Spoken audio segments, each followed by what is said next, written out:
Bonjour chers leaders, membres et partenaires AMAPA Afrique Haïti International. D'ici quelques heures, le monde entier célèbre la fête de la femme, plus précisément la Journée internationale de la femme, le 8 mars de chaque année. Pour l'édition 2025, les Nations Unies ont retenu pour thème « Pour toutes les femmes et les filles, droit, égalité et autonomisation ». Dans un contexte marqué par plusieurs turbulences, AMAPA se trouve face à un défi, n'est-ce pas? Celui d'encourager la gente féminine au développement des activités génératrices de revenus, que ce soit pour la femme urbaine ou la femme rurale, qui n'est pas en reste. Pour ce qui est des violences basées sur le genre, les troubles orchestrés récemment dans certaines zones en Afrique sont un exemple palpable. C'est pourquoi AMAPA n'est pas resté insensible face à ces messages sur les réseaux sociaux, les collectes de dons et les distributions des matières de première nécessité pour la circonstance. Aussi, il faut rappeler que ce thème concerne AMAPA qui apporte une assistance via l'accompagnement aux personnes âgées. D'où ici, il serait important d'accentuer les formations sur les maltraitances des personnes âgées, la bienveillance, la bientraitance, avec le recrutement des aides à domicile. Nous ne saurons terminer sans remercier le président international, M.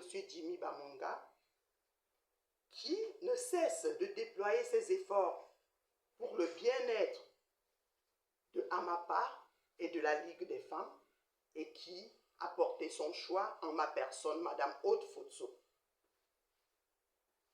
AMAPA lutte contre la maltraitance, la discrimination des personnes âgées, sans distinction de sexe, de race, d'origine, d'orientation sexuelle, pour ne citer que cela. AMAPA prône pour l'autonomisation de la femme forte, la femme dynamique, la femme battante. Quant à AMAPA, nous avons choisi comme sous-thème « Oui à l'autonomisation de la femme, non aux violences basées sur le genre.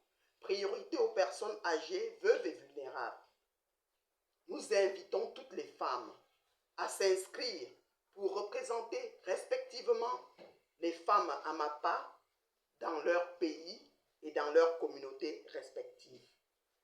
D'ici les prochaines éditions, AMAPA organisera les concours de la meilleure récipiendaire. Et ces récipiendaires auront des lots multiformes pour la mise en œuvre des projets. Je ne saurais terminer également sans remercier des dames fortes comme Madame Annie Bamonga, autant pour moi, Madame Pascaline, Madame Nelfa, Madame Marthe, Madame Anne-Marie, Madame Eulalie, pour ne citer que cela.